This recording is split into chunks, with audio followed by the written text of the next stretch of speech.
Listo. Bueno, buenas tardes a todos. Qué pena la demora para iniciar.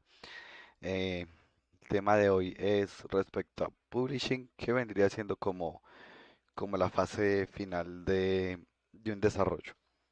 Es decir, un desarrollo podemos dividirlo, como pues ya lo hemos mencionado antes, en varias etapas, que son las que entran dentro del CDIO, de IO, que son concebir, diseñar, o sea, súper grande esto, concepción, diseño, implementación, que es la fase en la que estamos actualmente. Y por último, operación. O también podemos verlo como otras fases que son las que pone como Unity en sus guías de aprendizaje. Lo llaman aquí diseño, desarrollo y lanzamiento.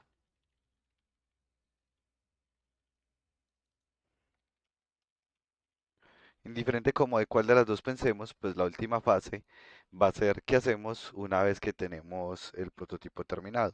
Ya que sigue, ¿cierto? Porque no es lo mismo tener un prototipo terminado a tener un juego publicado en la tienda que efectivamente esté generando ingresos, por ejemplo. Entonces, ¿qué es lo que hacemos una vez que terminamos esas fases de desarrollo? Pues sea cual sea, pues como el flujo que lo queramos ver, pero una vez que hemos terminado esa implementación, ¿qué es lo que sigue? Entonces, ahí es donde hay varias alternativas para publicar el proyecto en el que están trabajando. Unas de esas alternativas son, por ejemplo, que las que he mencionado, crowdfunding. Crowdfunding es, por ejemplo, Kickstarter, que de hecho es la referencia que tomé para montar el curso, en donde uno publica la idea de uno en forma de video y si la gente está interesada, pues hará una financiación al dinero. Al parecer solo una categoría. Ya voy a abrir aquí cualquiera para mostrar. Aquí pues de hecho también hay varios que son juegos de mesa. Este, por ejemplo es juego de cartas. Veamos cuál que sea. Ah, bueno, juegos de PC. Por ahí hay uno que llama Among the Creep. Ok. Listo. Entonces digamos este de acá. Entonces aquí está la explicación del juego. Normalmente viene acompañada de un video, quizás este sea nuevo porque pues de hecho por eso tiene un poquitos patrocinadores y no tiene video. em, Donde publicamos como información del juego que queremos hacer, damos tanta información como sea posible y luego qué es lo que ganan las personas que financian, ¿cierto? Que normalmente va a ser pues como una copia del juego o agradecimientos en los créditos. Son como varias cositas que se pueden mencionar ahí. El referente que yo mostré, de hecho, Kickstarter, es un juego que yo conocí primero como juego, no sabía que era de Kickstarter, que es Bonnie and Me. Este lo tenía yo en el celular hace tiempos ya. Me pareció muy bonito el juego. Welcome to the Y entonces nos muestran pues como no solo cómo va el desarrollo, eh, sino que también hablan los desarrolladores, hablan cómo fue el concept art. Ellos inclusive pues se fueron a ver paisajes para tratar de hacer la creación de los paisajes que se ven en el juego. Y efectivamente pues de hecho los paisajes del juego son bien bonitos. Y bueno, pues de hecho aquí estaba qué pasaba si uno contribuía $10 o más, si uno contribuía $18 o más o 25 más, y cuál era la meta que tenían, que en este caso no sé en cuánto era la meta inicial, pero lograron reunir $42.000 para lograr terminar el desarrollo. Entonces una de las posibilidades, una vez esté terminado el desarrollo, es crowdfunding, entre las diferentes posibilidades. Algunos juegos hechos de forma local, pues los han hecho con un publisher, que es de hecho la que más me voy a enfocar en este momento, y otros los han hecho con publicación propia. Un ejemplo es este juego, se me escapa el nombre, esperen que lo tengo aquí, en otra pestaña. Tan,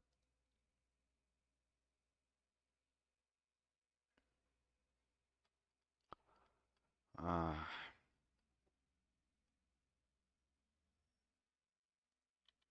The Coherence.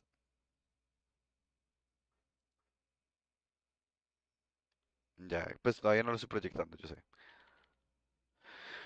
Por ejemplo, este es un juego hecho acá en Colombia, The Coherence. Este fue hecho por un estudio de Bogotá, Efecto Studios. Es, pues, de hecho, un estudio muy organizado. Em, es uno de los estudios que normalmente visitamos cuando vamos a Bogotá. Pues, de hecho, normalmente en junio o julio íbamos a visitar estudios a Bogotá. Pues ya tiempo de COVID pues nos ha podido. Esperemos que eventualmente podamos retomarlo porque son pues chéveres las visitas. Em, Cuando los visitamos, de hecho, lo estaban desarrollando apenas, ya lo tienen publicado. Y este juego, por ejemplo, no utilizaron un publisher, sino que lo hicieron ellos mismos y lo publicaron ellos mismos. En este caso, bajo algo que se llama Apple Arcade. Piensen en esto parecido como Netflix, donde uno tiene una suscripción y tiene acceso a varios juegos. Y desde que alguien lo juegue, pues van a recibir ciertos ingresos. No sabría pues como cuántos son esos ingresos, no es información pública, pero es un modelo un poquito diferente a pago de entrada o a compras dentro de la aplicación. Este es un modelo de suscripción. Pero este es un ejemplo de una publicación propia sin crowdfunding o sin publisher, que es la que ya voy a mencionar en este momento, como un referente para esto, pues un referente local. Bueno, ahora sí, entonces ya sabemos que pues pensemos en que ya tenemos el proyecto terminado y estamos en la fase de publicación. ¿Cuál es la alternativa? Pues una de ellas, que es quizás la más común en tema de videojuegos, es un publisher. ¿Qué es un publisher? Un publisher es una empresa que se va a encargar de darme retroalimentación, de darme sugerencias y garantizar que el proyecto salga adelante. Aparte de que le va a hacer mucha más visibilidad gracias a que los publishers pues ya son empresas conocidas. Un ejemplo de un publisher, por ejemplo, es Septolab. Entonces, si Septolab es el publisher de uno, pues uno tiene la ventaja de que las personas que los busquen porque les gustaron juegos de ellos, sea Cute the Rob, King of Thieves o cualquiera, pues se van a topar con el juego de uno. Eso es entonces un publisher. Es esa entidad que presta el nombre para que nosotros publiquemos a través del sitio web de ellos, a través de la cuenta de la Play Store de ellos o Steam de ellos, pues dependiendo de cuál sea nuestra plataforma objetivo, y que nos van a ayudar con temas de diseño y aparte pues publicitarios, que para uno serían más difíciles. Un ejemplo, Ori and the Blind Forest es un equipo indie, pero el publisher fue Microsoft Studios, lo que les ayuda a tener un mucho mejor impacto, ya que la publicidad pues que se hizo atrás de Microsoft fue mucho mejor que la que hubieran podido hacer ellos. Bueno, entonces, ¿qué hace el publisher? El publisher financia, aunque no siempre, se encarga de los ratings que pongan en las tiendas. Si alguien califica mal en Steam, ellos se encargan de revisar a qué se ve esa calificación. Se encargan de localization, este es un rol que yo ya les había mencionado, que es ese persona o ese equipo que se encarga de dar recomendaciones de qué consideraciones debemos tener al momento de publicar un videojuego en un lugar específico. Entonces, por ejemplo, nos dicen, pues es el ejemplo que les daba local con Fórmula Cartoon, que la persona de localization de Cartoon Network les dijo que no debían publicar, por ejemplo, a Steven Universe en algunos países, en el juego en algunos países, porque la serie está mal vista en algunos países que son muy religiosos por, digamos, los temas de homosexualidad implícitas que hay en la serie. Y, y el solo hecho de tener el personaje haría que el juego fuera baneado en ese país. Pero digamos que para uno es muy difícil tener toda esa información. Pues para uno como desarrollador, tener también presente las implicaciones de cada país sería muy difícil. Por eso es algo que hace el publisher, que tiene un equipo especializado en esto. El publisher también le provee a uno el equipo de testing y QA. Justo ahorita pues es algo que estamos cubriendo internamente con los equipos con el tester. Sin embargo, como les mencionaba, una vez que uno publica el juego, todavía se necesita el QA para tomar las recomendaciones o problemas que ocurran después del lanzamiento y hacerles las correcciones. Ese equipo lo provee el publisher. Se encargan de todo lo que tenga que ver con marketing, pues publicidad y relaciones públicas. Dan recomendaciones para las optimizaciones de la tienda. Se encargan de todo el lanzamiento para que el juego efectivamente tenga un lanzamiento exitoso. El lanzamiento no es el mismo día, eso empieza posiblemente un mes antes, en donde empiezan a hacer publicidad del juego que va a salir. Ah, el juego va a salir en tal fecha y empiezan a hacer publicidad en redes sociales, en diferentes partes, como a generar cierta expectativa. De modo que cuando llegue el momento ya hayan más personas, no solo las que conseguimos ese día. Se encargan de hacer los trailers y screenshots. Ellos pues tienen un equipo dedicado a saber cómo son los trailers para que gusten más entre las personas, pues entre el público objetivo. Se encargan de la distribución, pues digamos que eso es algo que hace pues ya de por sí las tiendas, pues sea Play Store o App Store. Sin embargo, si hablamos como de consolas, en donde todavía hablamos de disco físico, se encargarían ellos de esta parte. Y del community support, si uno tiene, por ejemplo, redes sociales, un Instagram, por ejemplo, de la empresa, ellos se encargarían, pues del juego, perdón, ellos se encargarían de estar atentos y dar respuestas como a todo lo que ocurra con esa red social. Esto son básicamente todo lo que haría un publisher, que son tareas que si uno piensa para el equipo de uno pueden ser difíciles de realizar. Con lo que he mencionado hasta ahora, ¿qué preguntas tienen? ¿No hay preguntas? Listo. Continuemos por acá. En localization, recordemos temas de políticos o religiosos de lanzamiento, pero aparte el localization se encargará de decirnos en cuáles idiomas debe estar el juego dependiendo del público objetivo. Lo normal es que el juego esté en inglés y español, o solo en inglés. Sin embargo, si uno quiere gustar en un mercado extranjero, específicamente en Asia, lo normal es tener que hacer traducciones para el idioma de ellos. Es decir, es muy común en Asia que les gusta jugar en su idioma nativo. Y uno dirá, ah, pero pues muchas personas en Japón deben hablar inglés. Sí, seguramente. Pero cuando van a jugar, prefieren hacerlo en su idioma nativo. No es como nosotros que no tenemos tanto problema de consumir contenido multimedia en inglés. Para ellos sí es un poco diferente, tienen ciertas preferencias pues como por el contenido que está en idioma nativo. Por eso son, digamos, zonas a las que es un poco más difícil llegar por esas barreras pues de idioma de entrada. Respecto a la financiación del publisher, el- una vez que uno le envía la información al publisher, el publisher puede hacer un proceso interno y un estudio de mercado donde ellos determinan si el juego de uno vale la pena financiarlo o si van a ser publishers de unos pero sin financiación. Ellos pesarán un estimado interno de ventas y si se dan cuenta que cumple con las expectativas de ellos, pues lo van a financiar a uno. Tengan en cuenta que si un publisher lo financia a uno, lo más probable es que parte del convenio sea que las ganancias iniciales sean mayores para ellos que para uno hasta recuperar esa financiación que ellos hicieron. Una vez que se recupere la inversión, ya sí se empiezan a dividir las ganancias de forma diferente. Una vez que ellos decidan financiarlo a uno, es posible que parte del convenio que le pidan a uno incluya a uno ceder la propiedad intelectual y los derechos a hacer las secuelas. Me explico, cuando uno habla de propiedad intelectual, uno a veces piensa solo como en las propiedades intelectuales conocidas. Por ejemplo, yo quiero hacer un juego, no sé, de Batman. Entonces, bueno, los dueños de Batman son Warner, pues si yo quiero hacer un juego de Batman, tendré que contactar con el equipo de Warner de propiedad intelectual y revisar cuánto me costaría hacer un juego de Batman. Normalmente las empresas van a pedir un pago inicial por la propiedad intelectual, así como unas utilidades y posiblemente en algún momento una revisión para ver que uno no está haciendo algo con la propiedad intelectual que no sea adecuado.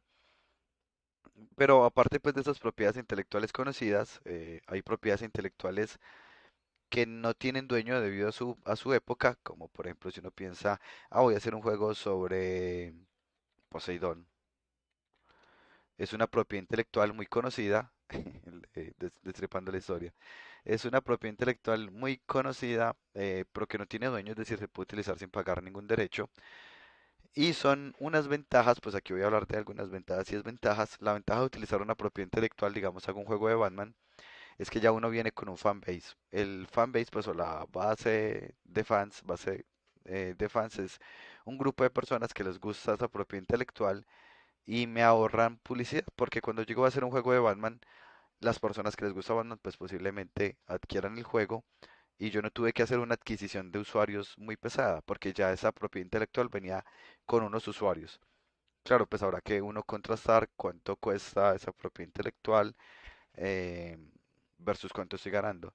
Otras propiedades intelectuales, como les mencionaba, no necesitan pago y igual tienen una base de fans quizás un poco más dispersa, pero la tienen y pues hay personas que les gusta mitología, entonces ven un juego de mitología, no sé, me acuerdo de God of War y voy a jugarlo a ver qué tal. O Hades, por ejemplo, Hades que se hizo muy popular muy rápido. Entonces tienen la ventaja de que son propiedades intelectuales conocidas, la gente le dice Hades así, inframundo. Y aparte pues le traerá ciertos como recuerdos de pronto de otros tipos de juegos que le gusten, nuevamente God of War sería un ejemplo de esto, o simplemente me gusta la mitología y me pareció interesante el tráiler y voy a probarlo. Sin embargo, cuando uno busca financiación, puede ser un poco mejor, dependerá del publisher, tener una propiedad intelectual propia, ya que el publisher, ese es uno de los intereses, adquirir una propiedad intelectual a cambio de la financiación. Entonces yo pongamos como ejemplo Among, le copié al revés, Among Us. Tienen su propia propiedad intelectual que son estos personajes, que son muy característicos, porque básicamente son personajes que no tienen nada, el casco, los pies y ya, y bueno, pues en el momento tendrán algunas animaciones en puntos específicos, pero esa es la propiedad intelectual de ellos. Una propiedad intelectual normalmente pues sería como el arte del personaje, acompañado de pronto de un lore, pues como de una historia que le ayuda a uno a fortalecer esa propiedad intelectual. Hay varios pues, ejemplos de propiedades intelectuales propias, digamos, si pensamos en Bastion, que es de los mismos creadores de Hades, lo mismo, pues tienen como su propio personaje, su propio historia o narrativa detrás de ese personaje. Eso es una propiedad intelectual propia. ¿Cuál sería entonces la ventaja de la propiedad intelectual propia? Porque obviamente es más trabajo tener una propiedad intelectual propia que dependiendo del publisher puede ser que le llame la atención esa propiedad intelectual para financiarlo, cual claro que hay algo a cambio y es que ellos se quedarían con los derechos de la propiedad intelectual y de las secuelas, es decir, uno hace su juego donde crea su personaje, su narrativa, el publisher lo financia a uno para que uno termine el juego que uno tenía prototipado, pero ellos tienen derecho a hacer una segunda versión sin contar con uno.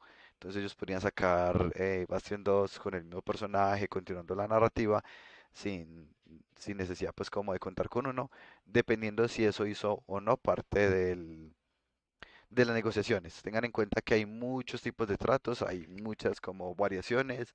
Yo recuerdo que unos publishers que nos mencionaban diferentes posibles convenios y básicamente piensen que hay de todo. Hay algunos que van a pedir propiedad intelectual y secuelas, otros solo propiedad intelectual, otros que no van a pedir nada. Pero normalmente si hay financiación, sí suelen pedir esto, porque pues a la empresa le interesa no solo ganar dinero en ese momento, sino que si el juego es exitoso, es poder sacar otra versión de él. O algunos convenios podrían ser, ah, listo, yo lo financio, usted se queda con la propiedad intelectual, pero la segunda versión también tiene que ser conmigo como publisher, por ejemplo, podría ser otro tipo de convenio. Pero nuevamente, pues la propiedad intelectual propia puede tener ciertas ventajas en este aspecto, aunque, aunque las propiedades intelectuales existentes pues tienen la otra ventaja de tener ya una base de fans construida. ¿Alguna pregunta hasta acá?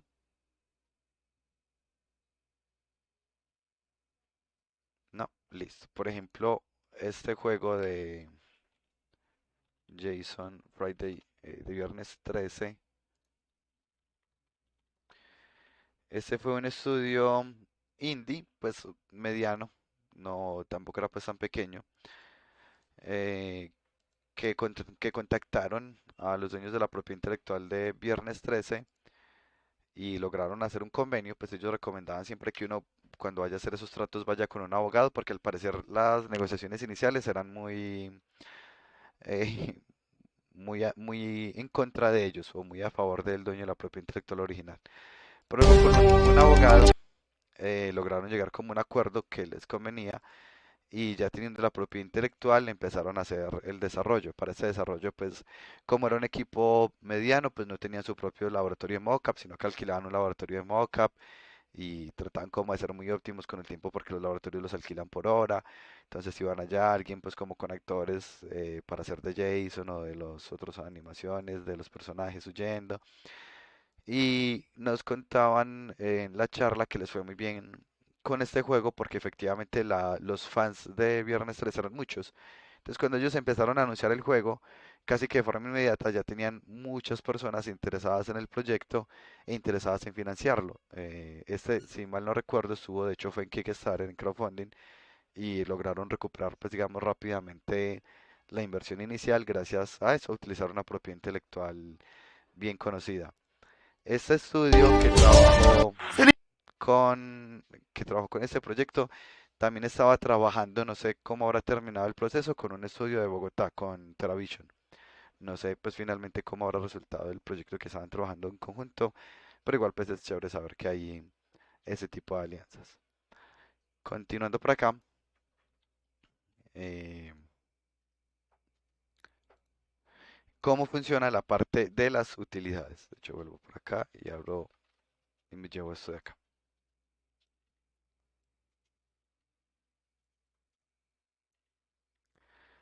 Hay varios escenarios que, como les he dicho, son muy diferentes, pero típicamente los porcentajes suelen estar o el publisher se queda con el 70%, o el publisher se queda con el 50%, o el publisher se queda con el 30%. Eso dependerá del trato que uno logre llegar. Siendo una primera publicación, es muy posible que los publishers digan, como no, yo me estoy arriesgando mucho porque usted no tiene ni nada publicado y le pidan el 50%. Supongamos que ese fue el convenio que se llegó, que el publisher se quedaría con el 50% de lo que se conoce como el revenue share. ¿Y cómo se calcula revenue share? Se calcula como los ingresos crudos, pues la entrada, lo que generó el juego de ingresos, menos lo que nos cobra la plataforma, menos los chargebacks. Eso es un ítem que suele ocurrir en las tiendas y es que hay personas que piden devolución del dinero o casos de fraude que también implican devolución de dinero. Y el marketing. El cuánto cobra cada plataforma, pues dependerá de la plataforma. En el caso de Android, originalmente era 30%, luego lo bajaron a 15%, que todavía sigue siendo pues bastantico. Es decir, uno hace un juego y 15% de las utilidades se las va a llevar la plataforma, o sea Android. Se estima que más o menos un 5% del dinero que uno va a recibir toca devolverlo por temas de peticiones de devolución y fraude. Por ejemplo, pensemos, yo tengo en un juego para niños y tengo algunas compras integradas, el niño compró, luego el papá dice, como no, yo no autorice esa compra, le escribe al, pone el ticket en la Play Store para que le devuelvan el dinero y es muy común que le devuelvan el dinero. La Play Store trata como de jugar más a favor del cliente que el desarrollar y bueno, y tiene sentido pues en cierta medida. Y en fraudes porque cuando uno tiene ingresos por publicidad, por ejemplo, uno cuando gana dinero, cuando le dan clic a la publicidad y la miran por una cantidad de segundos. Entonces yo tengo aquí mi juego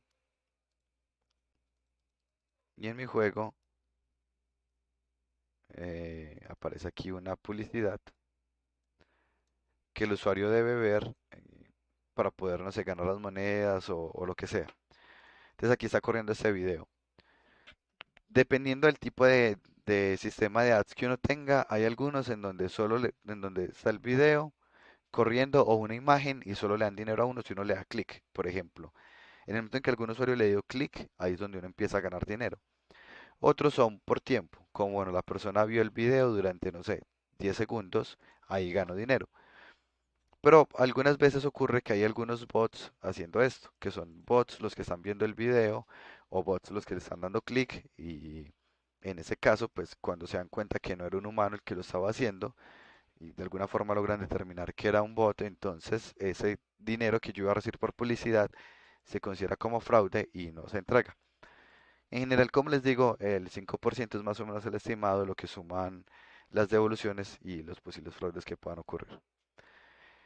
Y el marketing es cuánto vamos a invertir en publicidad. Es una decisión un poco como conjunta, pero más del publisher que de uno, que podría estar por los lados del 20 al 30%. Entonces vamos a poner un ejemplo en donde logramos unas ventas bien interesantes de $10.000. $10.000 son más o menos 36 millones de pesos, que es bastante dinero. Entonces uno dice, bueno, si yo logré tener ventas por $10.000, ¿cuánto de eso me quedaría? Entonces vamos a ver aquí.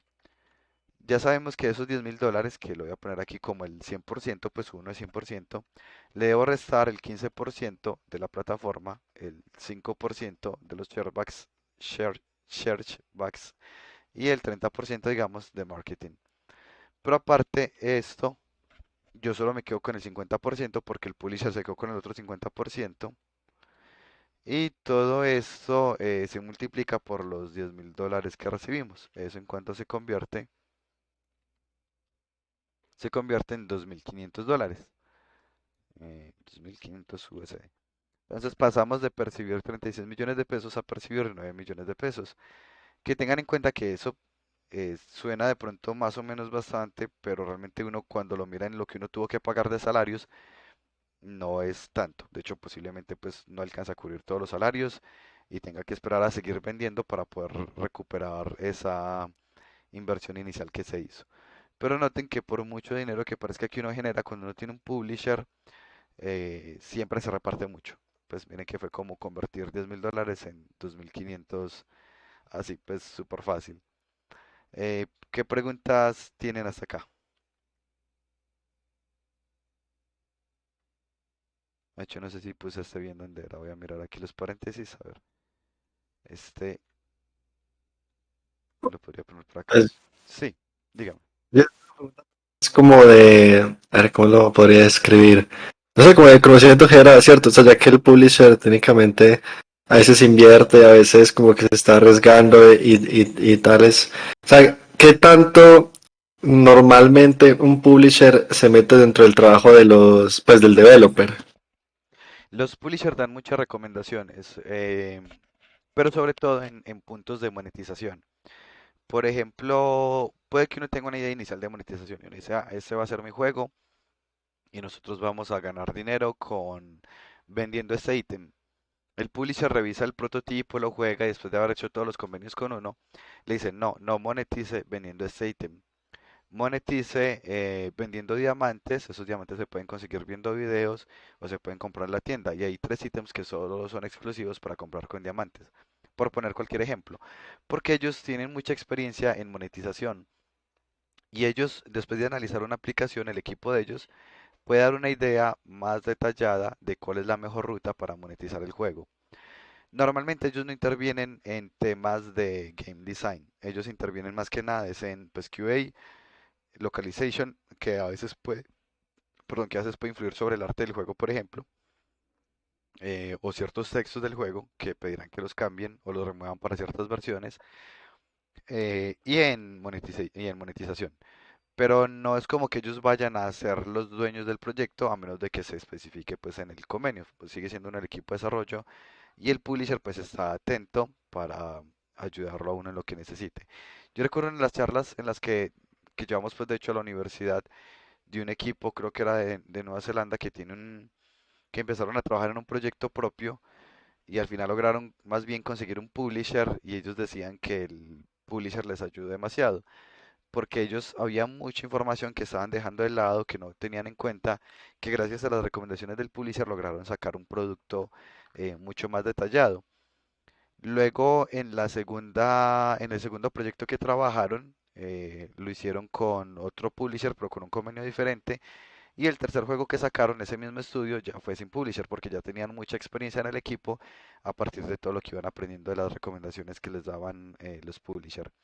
Entonces, respondiendo a Néstor, depende del convenio, pero normalmente nada de game design, todo en monetización. No sé si por ahí va quedando más claro, Néstor. No, sí, sí, me era chimba. Pues era una curiosidad que tenía. Dale, dale. ¿Alguna pregunta adicional? ¿Hasta acá? No, listo.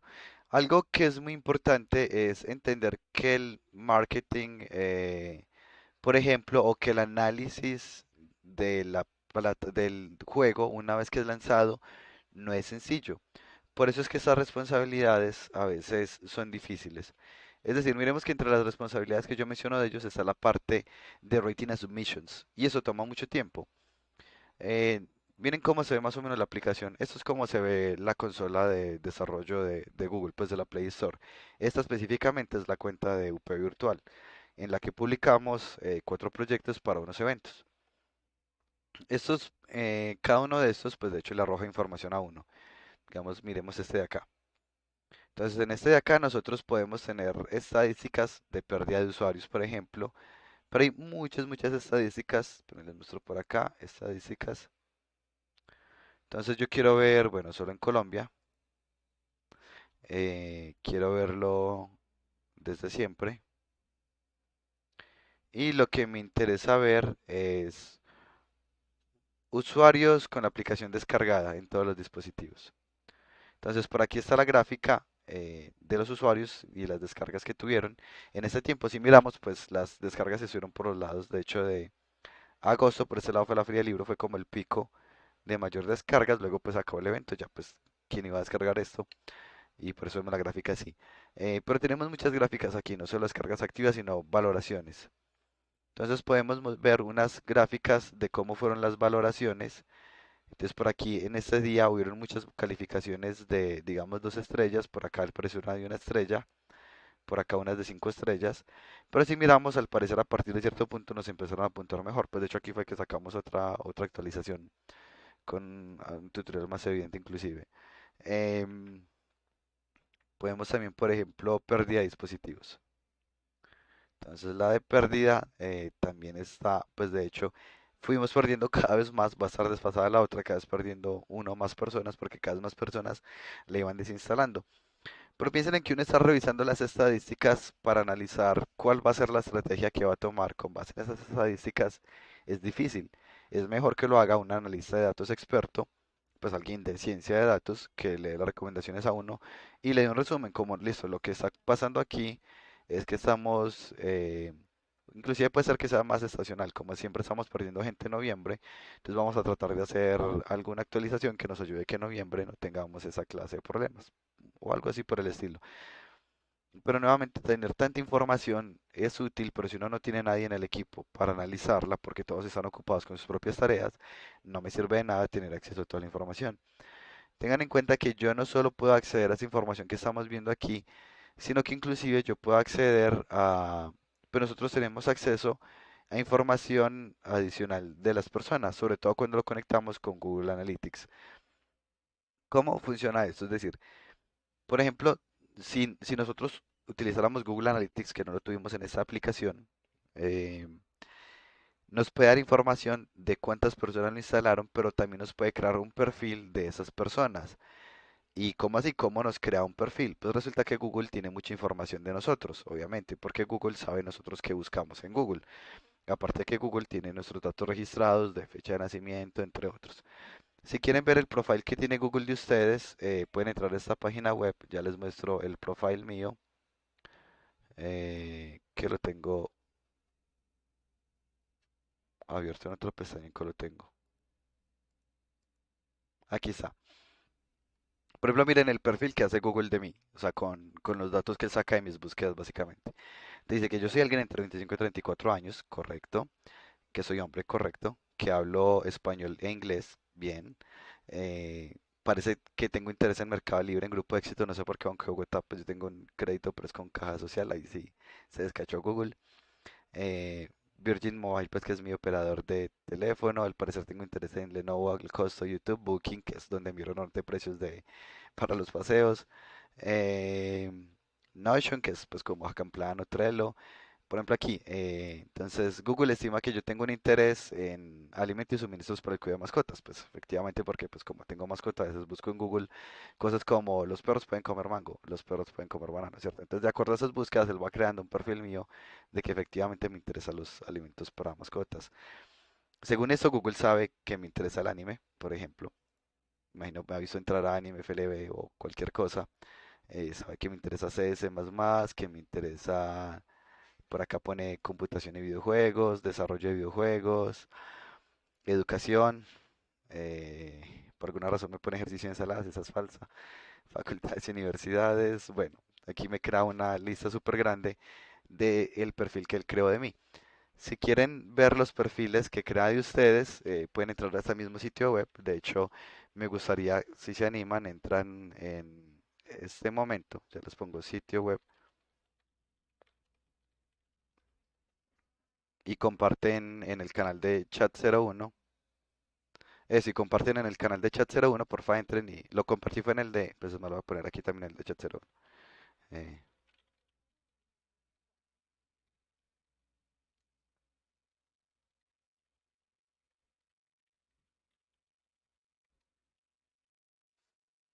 y ponen alguna captura para curiosear a otras personas qué más les pone. Pues yo he visto solo como tres de estos y chévere ver qué tan verídico es. De uno,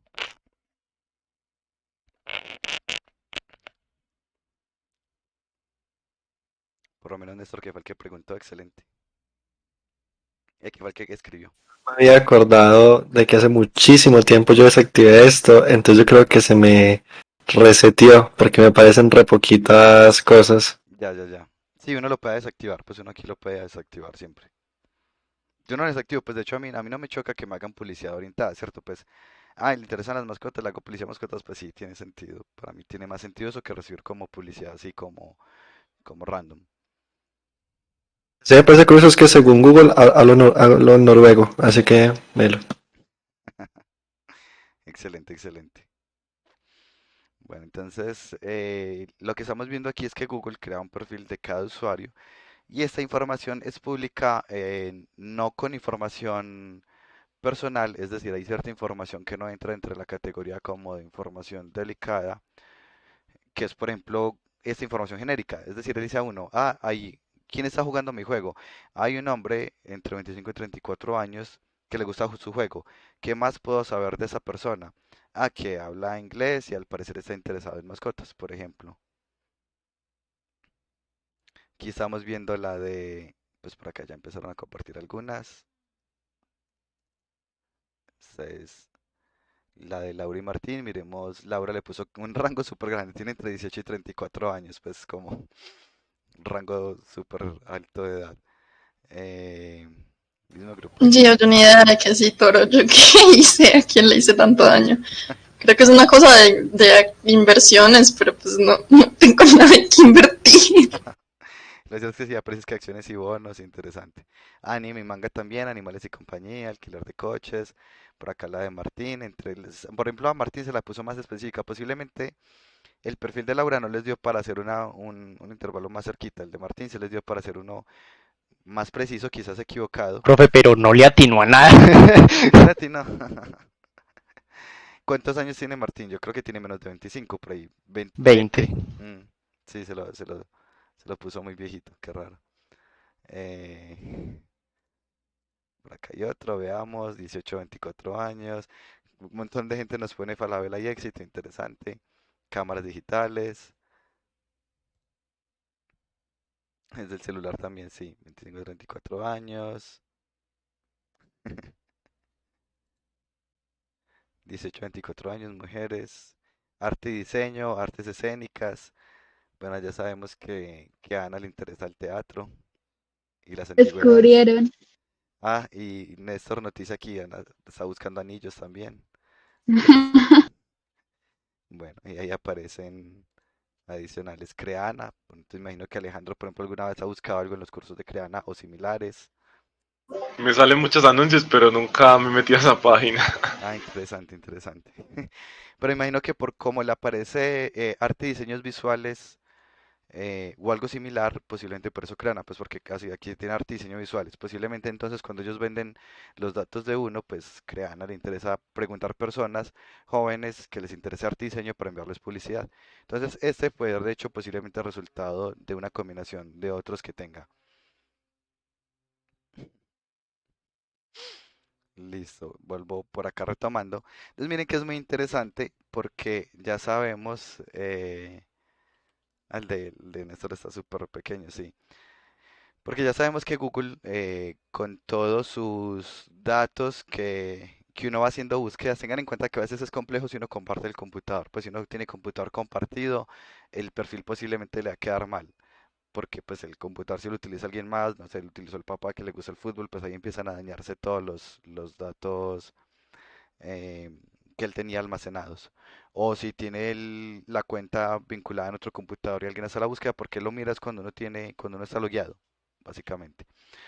Pero notemos que una vez que él crea el perfil de uno, que normalmente tiene una buena coincidencia, esta es información que uno mismo puede utilizar, porque si uno ya sabe, por ejemplo, gracias a los datos que le provee Google Analytics, que muchas de las personas que están jugando el juego de uno tienen gusto por las mascotas. Por ejemplo, uno podría decir como, ve, ¿qué tal si incluyo algo de mascotas en el juego? O qué tal si directamente le hago publicidad a tiendas de mascotas porque ya sé que coincide con el tipo de público que estamos utilizando.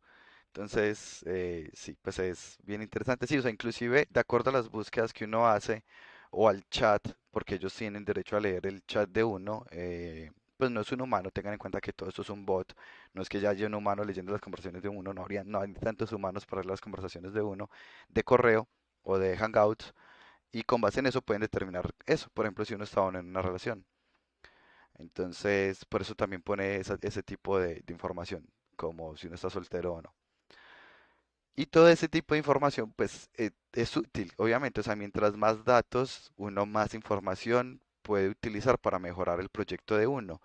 Lo que no tenemos es, uno, los conocimientos base, porque no somos analistas de datos, no somos científicos de datos. Dos, el tiempo para estudiar esto o alguien en el equipo dedicado a hacer análisis de esto. Y esa es una de las ventajas del publisher. El publisher va a tomar todos estos datos y va a decidir que de ahí es interesante. De hecho, una de las empresas más fuertes en videojuegos mobile, que es King, el dueño de Candy Crush, uno de los fuertes que más, de uno de los, como de los departamentos más fuertes es el de ciencia de datos.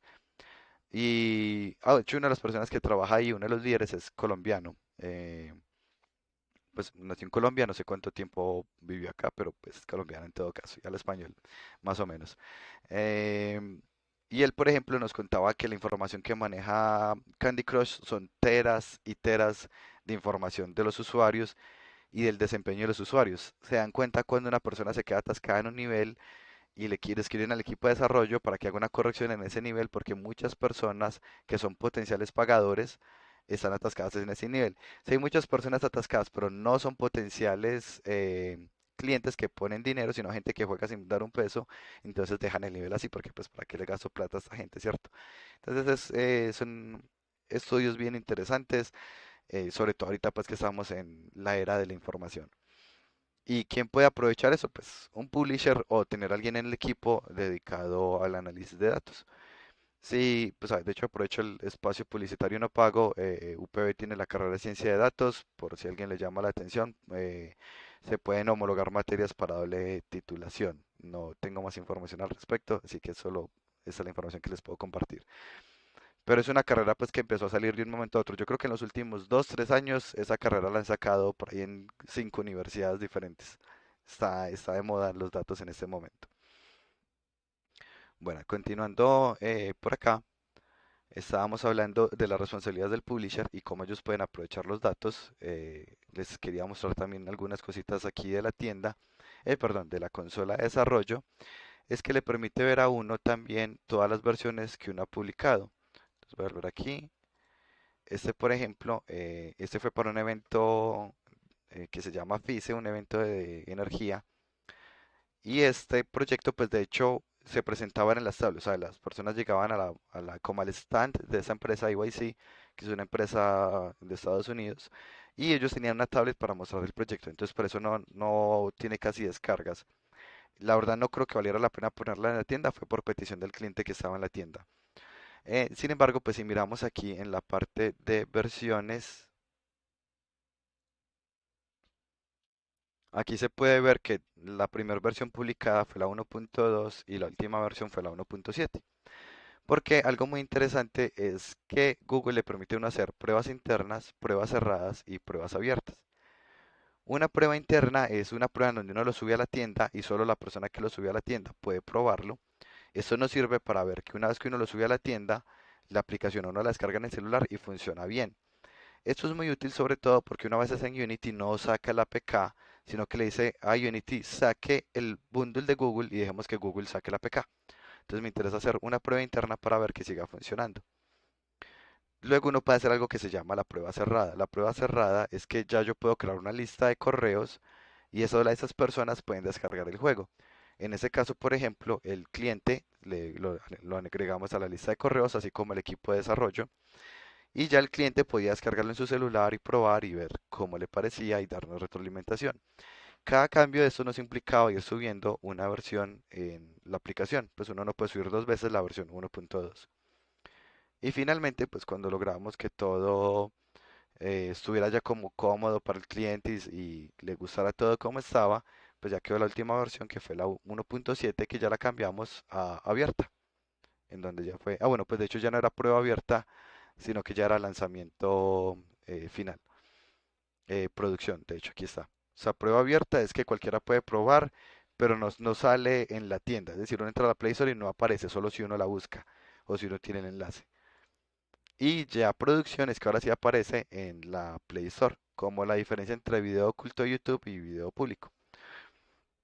Y bueno, lo lanzamos para varios países disponibles y por alguna razón todavía hay personas que lo tienen instalado. Supongo yo pues que alguien de la misma empresa todavía lo tendrá instalado o algo así. Pero toda esa información pues es útil conocerla porque la idea es que el proyecto no muera como en donde ustedes, ya terminamos este prototipo, ahí murió, sino que pues la idea es que puedan seguir explorando para efectivamente lograr publicar el juego, sea en la Play Store como lo estoy mencionando en este momento, sea en Steam o lo que sea. ¿Alguna pregunta de pronto de la plataforma de la Play Console antes de pasar de tema? ¿No? Bueno, cualquiera puede crear una cuenta de desarrollo, cuesta $25 y es un pago único, entonces es muy cómodo, uno paga $25 una única vez y ya con eso es desarrollador de Google y puede publicar los juegos que quiera básicamente. La App Store es mucho más costoso. En la App Store creo que son como $50 por cada año. Así que si uno en un año no logró ventas en la App Store, pues de hecho fueron $50 que lo que perdió. Los tiempos de revisión entre una prueba y otra son cortos, pero la primera revisión es demorada. Así que mi recomendación para que puedan cumplir con las fechas, si alguien va a subir a la Play Store, es suban pruebas internas o pruebas cerradas que de pronto se demoran que las aprueben, pero que una vez que las aprueben, cuando empiezan a hacer las actualizaciones, ya se demoran mucho menos. Se pueden demorar 12 horas o menos en aprobar la actualización. Mientras que en aprobar la versión inicial podrían demorarse 1 o 2 semanas, dependiendo de los picos. Pues hay picos donde hay mucha gente mandando aplicaciones, entonces se demoran más. Creo que noviembre y diciembre son unos de esos picos. Bueno, continuando por acá con el tema, no ese era este de aquí. Hay varios publishers muy famosos. Entre esos publishers tenemos unos pues que son muy conocidos como Electronic Arts, Septolab, Rovio, Disney. Y aquí tengo una lista pues como con algunos enlaces para mostrar pues uno, si uno quisiera que ellos fueran los publishers de uno,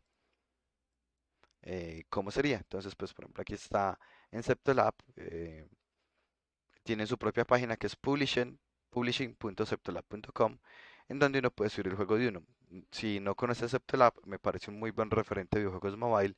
Este juego específicamente, King of Thieves, me parece muy llamativo en game design y en social, pues en elementos sociales. Me gustó mucho. Es muy bacano. Yo lo jugaba muchísimo en un celular que tenía.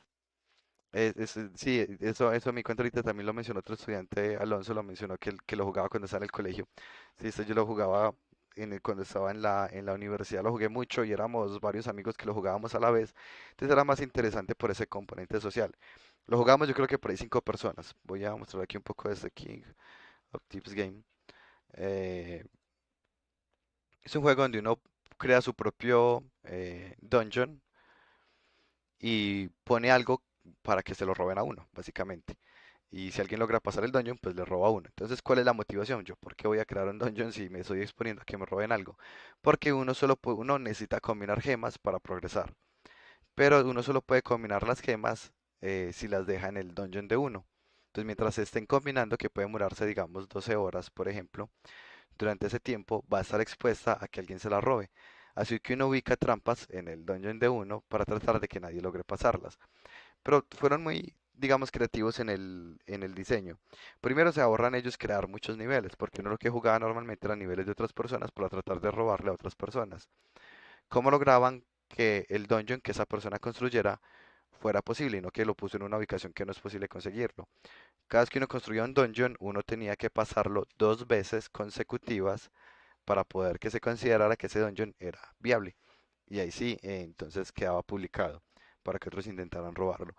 El componente social viene que si le roban la gema a uno, le llega la notificación a toda la lista de amigos de uno que le robaron a uno y cualquiera de ellos puede intentar ir a recuperarlo. Y si la recupera, se la devuelven a uno. Entonces, para uno era útil tener pues un grupo de amigos aquí porque no lo robaban y los otros iban inmediatamente a tratar de recuperar la gema. Entonces, el tema de social, level design, gameplay design de este juego me pareció muy bien hecho. Lo dejé jugar, de hecho fue porque por un tiempo habían muchos hackers y lograban pasar, pues las trampas no les hacían nada y era pues bien incómodo para uno cómo jugar, así que al final pues esa fue como la época donde decidí dejar de jugarlo, pero el resto me parece un referente excelente para los videojuegos. ¿Alguien más lo jugaba aparte de Néstor? No, que hago fiestas listas, digamos. Septolab tiene varios juegos conocidos, incluyendo Cute the Rob, King of Thieves, Pudding Monster creo que se llama el otro, y ellos funcionan como publisher, entonces si uno quiere, yo quisiera que ellos fueran mi publisher, pues le da uno en publicar, aquí pone el nombre del proyecto, descripción, el enlace para que ellos lo puedan jugar, un video con el pitch de por qué el juego de uno debería ser elegido para que se publique con ellos, y ya información de la empresa, incluyendo un portafolio de la empresa para que ellos vean qué más ha hecho uno. Una vez que uno lo envía, si ellos tienen interés, pues ya ellos responderán con las retroalimentaciones o con los posibles convenios que se pueden hacer. Asimismo, tenemos Team 17, que es los creadores de Overcooked y Worms, que también funcionan como publishers. eh, y lo mismo, entonces submit a game y prácticamente piden los mismos datos que el otro. En algunos ya le preguntan a uno cómo espera monetizarlo, si premium, free to play, suscripción o si uno todavía no sabe, pero lo piden en más de uno. En otros por acá, Paradox. Entonces, aquí están como las recomendaciones que ellos le piden para el juego de uno, que sea rejugable, porque uno no termina un juego de Paradox, sino que es como algo más infinito, por así decirlo, que sea intelectualmente desafiante, que sea creativo, accesible, y nerd out, que al parecer lo describen como que la persona pueda seguir explorando en la materia o algo así.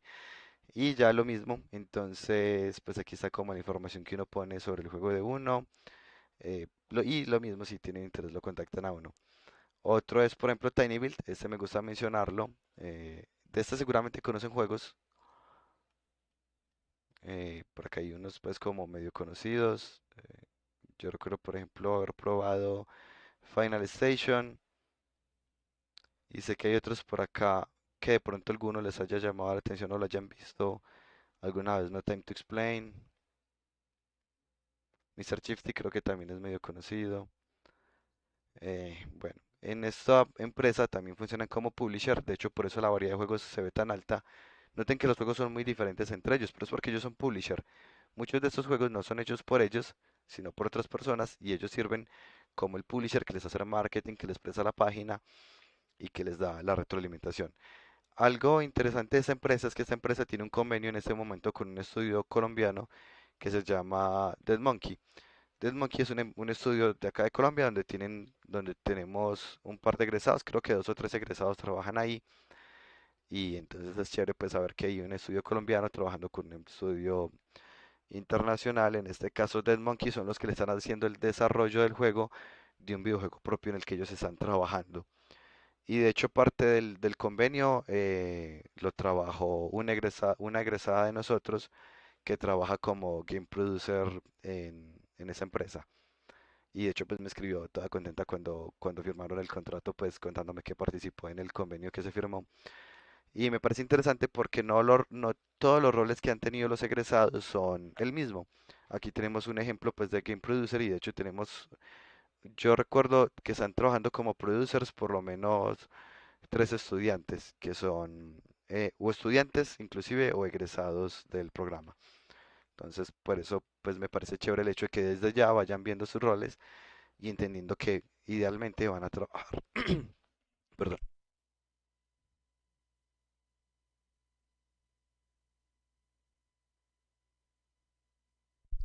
que idealmente van a trabajar en eso.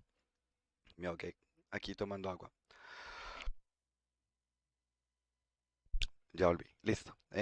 Bueno, nuevamente esto pues será más adelante. Eso es cuando ya tengan el juego terminado, tomar la decisión de cuál será el camino con el juego. Perdón, otra vez.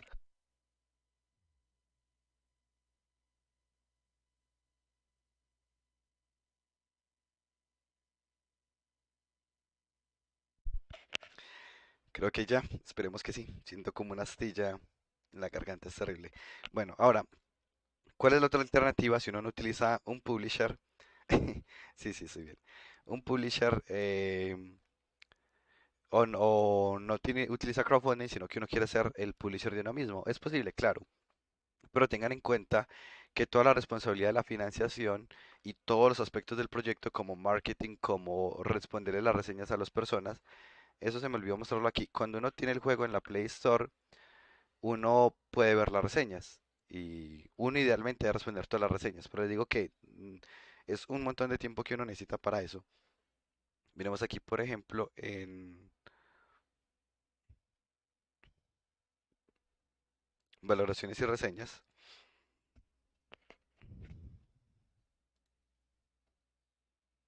Y aquí tenemos, de hecho, esta aplicación le fue mal, 3.4 estrellas.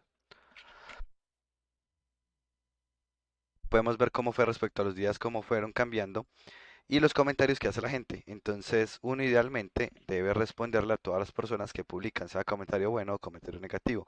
Eso es algo que haría el publisher por uno. Por ejemplo, aquí alguien nos calificó con 5 estrellas, y puso algo que le llamó la atención. Alguien nos puso una estrella y dice que estupidez en vez de colocar todo de una vez en la app, pero solo cámara. No estoy seguro qué pasó acá, tendríamos que responderle para ver a qué se refiere con solo cámara. No, bueno, la ventaja es que nos dan pues como en qué celular fue, también podría uno probar en ese celular. Por acá nos dicen un Mobile App, nos sirve sin material impreso, al igual no tenemos acceso. Sí, de pronto es que esta persona, ¿quién está diciendo mi esposa? Que de pronto es que esa persona esperaba que abriera la aplicación y reviera a Simón Bolívar al frente, o no sé, un holograma, no sé la verdad que esperaba, bueno. Aquí muy mala, nos sirve sin material impreso, al que no tenemos acceso, estaba en la misma Play Store, bueno. Una para Colombia, una app que no sirve para nada. Está excelente. Entonces digamos que uno, pues aquí idealmente uno que hacer es empezar a responder los comentarios como, bueno, ¿qué no le gustó? O por qué no le funcionó, ¿qué le cambiaría, cierto? Pero eso es un montón de trabajo. En algún momento intentamos empezar a responderle a las personas, bueno, están por allá atrás y luego ya uno se rinde como, bueno, no, ya, me cansé la gente es difícil. Y la ventaja del publisher es que haría esto, porque si uno no tiene publisher, todos los aspectos del desarrollo, incluido las reseñas, dependen de uno. Piensen en el equipo que tienen actualmente, piensen quién del equipo se pondría, por ejemplo, en esa responsabilidad de responder todas las reseñas de forma no sarcástica, porque responder sarcástico es peor siempre, sea en Steam o sea en la Play Store o sea donde sea. Entonces es un rol pues bien incómodo. De hecho, pues yo de entrada le dije a UP Virtual que yo no iba a responder reseñas porque yo soy mucho más grosero que ellos. Si alguien que me dice que no, que la aplicación no funciona, pues como así, no sabe leer. Hay unas instrucciones claras que dicen que necesita el marcador. Fue algo para un evento, en el evento estaban los marcadores. Si no fue al evento, igual los puede encontrar en la página. Pero bueno, responder así obviamente no es lo correcto. Bueno, algo importante, un dato triste, pero que es bueno compartirlo es que aproximadamente menos del 5% de los videojuegos mobile recuperan su dinero de vuelta cuando son como self-publishing. Sí, eso pues responder es así prácticamente ese ciego. ¿Qué le pasa? Es como yo respondería prácticamente, sí. No tengo el nivel de paciencia con usuarios externos. Em, y esta estadística, que yo sé que es muy cruel, pero es verdad, nos hace pensar que de pronto publicar nosotros mismos el juego sin haber publicado nada antes, de pronto no es la mejor opción y de pronto un publisher sea una mejor alternativa. Es decir, aquí esa estadística puede jugar a favor de nosotros. Somos del menos del 5% que logramos publicar un juego y lograr y recuperar la inversión. Pero vale la pena que lo revisen con el equipo cuando estén terminando el desarrollo. ¿Qué va a pasar con el desarrollo? Pues siempre está la opción de dejarlo morir, no es lo ideal. Está la opción de publicarlo en algo de crowdfunding, está la opción de buscar algún publisher, pero la idea sería que el proyecto no muriera, eh, y ya será una decisión que pueden tomar, inclusive está la opción pues como de publicarlo ustedes mismos y ver qué pasa. Y bueno, ¿cómo consigue financiación un self-publisher? Pues posiblemente de otros desarrollos que tenga hechos, o es una propiedad intelectual propia y ahorró dinero, o tiene un trabajo adicional, o lo financió la familia y amigos. Bueno, ya son como diferentes alternativas porque pues no conozco la situación económica de cada uno, pero sé que hay estudios que han recibido financiación familiar. Pues no mencionaré los nombres de los estudios, pero sé mínimo de dos estudios que han sido completamente financiados por alguien de la familia, entonces tienen ese capital muy alto inicial que les permite hacer algunos desarrollos muy buenos. Y si es su caso, pues esa es una opción interesante, como bueno, si no tengo, pues mi familia está bien económicamente y me pueden financiar hacer mi propio juego, y ahí ya no es tan arriesgado por el hecho de que no estoy trabajando como sobre deudas ni nada por el estilo. Y ya las otras opciones, pues como siempre, ahorrar o tener un equipo que no gana dinero, sino que entre todo el equipo se pone un acuerdo de que nadie gana dinero, pero que una vez que se ha publicado, repartimos ganancias de X o Y forma. Bueno, eso era todo respecto a publishing. ¿Qué dudas tienen antes de que terminemos?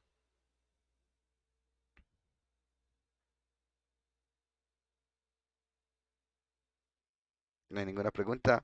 Todo está muy claro o todo está muy confuso. Bueno, ese exceso de participación.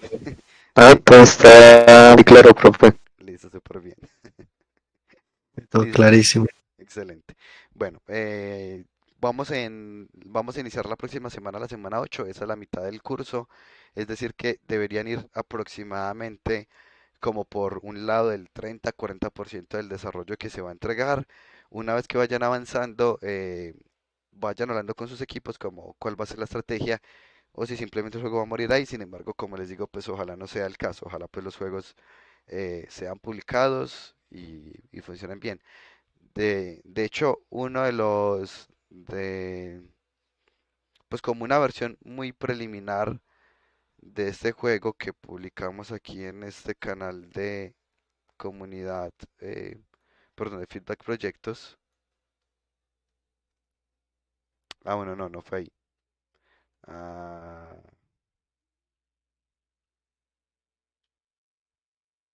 hay un programa de Teleantioquia que se llama Dale Play, en el que hablan de videojuegos. Ahí estuvieron Hola. hace poquito dos estudiantes de la carrera. Pablo, que de hecho está viendo Taller 5 en ese momento. Para allá estaba sentado. Es este de acá. Y uno de los juegos que muestran acá, que es uno de los juegos que ellos tienen, pero no es este de acá, ¿dónde estará? Que es con una botella, yo creo que es este de acá. La primera versión que yo le vi de este juego, que era un lanzamiento de un personaje con una versión muy preliminar, de hecho fue el proyecto de Pablo en Fundamentos de Programación. Solo que pues bueno, luego tuvo un montón de rework obviamente. eh, pero bueno, pues es interesante que los proyectos no mueran, sino que ojalá los sigan utilizando, porque piensen que es el trabajo de todo un semestre que vale la pena tratar de llevar adelante. Bueno, eso es todo por hoy. Gracias a todos por participar y por escribir en el chat. Eso sería todo entonces. Voy a parar la grabación.